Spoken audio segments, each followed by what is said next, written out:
Hola colegas, ¿cómo están? Mi nombre es Martín Benítez, yo soy director del Instituto de Contratos y de las Obligaciones del Colegio de Abogados de Morón, y en estos minutos les quiero hablar sobre un reciente fallo de la Corte Suprema de Justicia de la Nación. La causa es Raskowski con Perrone sobre Ejecutivo, en el cual la Corte deja varios aspectos a analizar y que entiendo yo que van a generar este, diversos debates sobre varios de los asuntos que aborda ahí, ¿sí? La causa trata esencialmente sobre la validez de la ley 14.432 dictada por el Congreso o la legislatura de la provincia de Buenos Aires, que declara la inembargabilidad e inejecutabilidad de los inmuebles que constituyen vivienda única y permanente. En este sentido, en esa causa, la demandada, frente al progreso de la acción ejecutiva y a la petición de subasta del inmueble en el que habitaba, invoca la aplicación de esta ley, ¿no? en virtud de una causa que tramitaba ante la Justicia Nacional. Eh, en, en las instancias anteriores se rechazó esta petición y se declaró procedente la subasta, y llega a la Corte a los fines de determinar la aplicación o la validez de la ley, digamos, y su extensión al ámbito nacional. En este pronunciamiento, la Corte, en primer término, sienta el rechazo, diciendo que, como lo que está en juego es la validez de una norma provincial, no de una norma federal, ello per se hace inaplicable el artículo 14 de la ley 48, razón por la cual sostiene que es suficiente para desestimar el recurso extraordinario. Sin embargo, hace algunas menciones más allá de esta desestimación,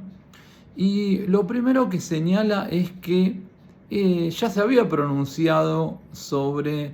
la validez de esta normativa provincial en pronunciamientos anteriores, y aclara en algo que es sumamente llamativo,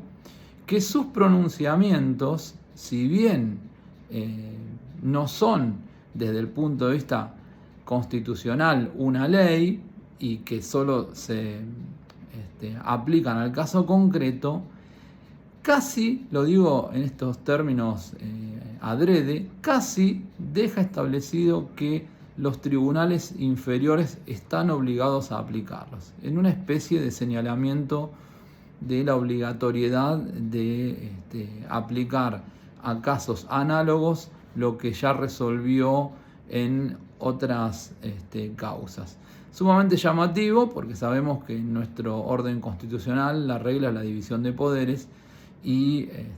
los tribunales solo pueden decidir para el caso concreto y no aplicar legislación general. Es sumamente llamativo que la Corte deje de alguna manera establecido que sus pronunciamientos deben ser seguidos por los tribunales inferiores, ¿sí? Pero de este modo está claramente expresada su intención en esta sentencia. El segundo punto,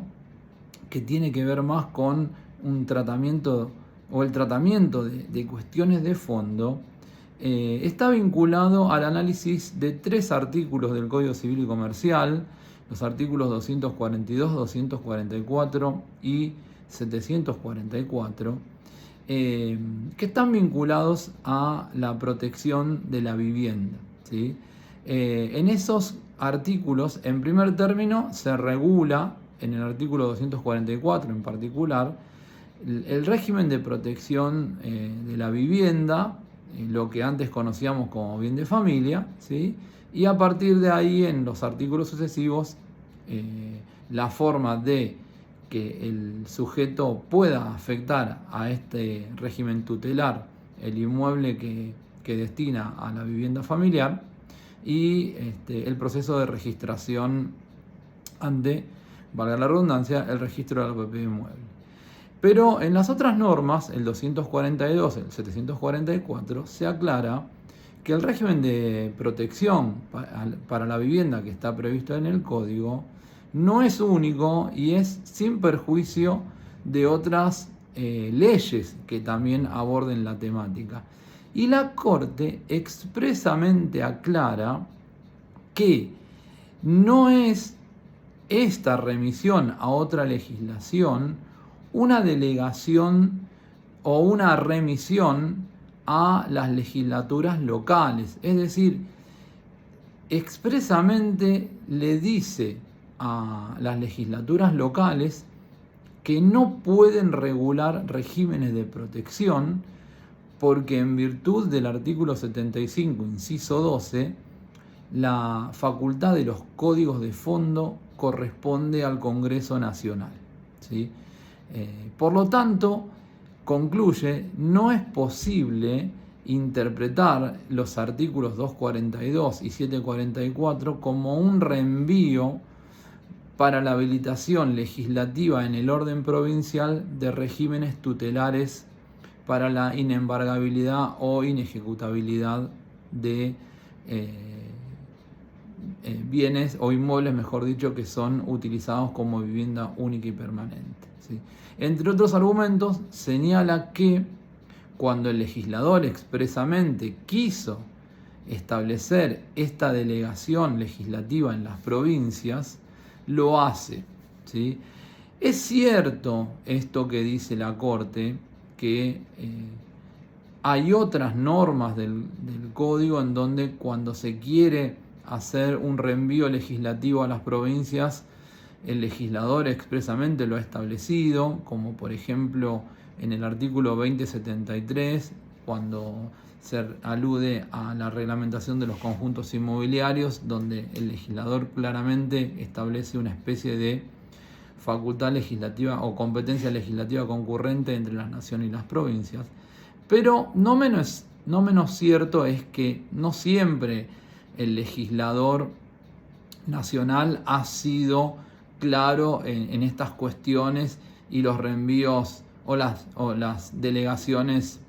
en competencias legislativas a las provincias es tan clara en la mención de la ley. Sobre todo teniendo en cuenta que el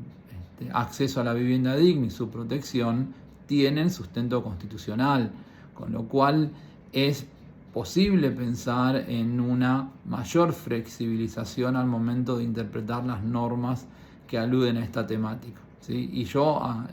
diría que incluso tienen protección convencional, porque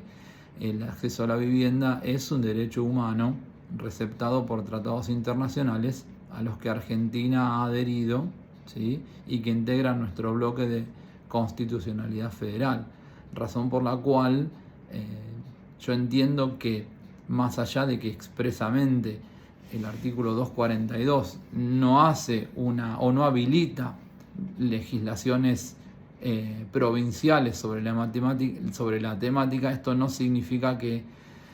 per se deba rechazarse esta posibilidad, ¿sí? Sobre todo si se trata de normativa que se amalgama con las disposiciones, entre otras, del Código Civil y Comercial.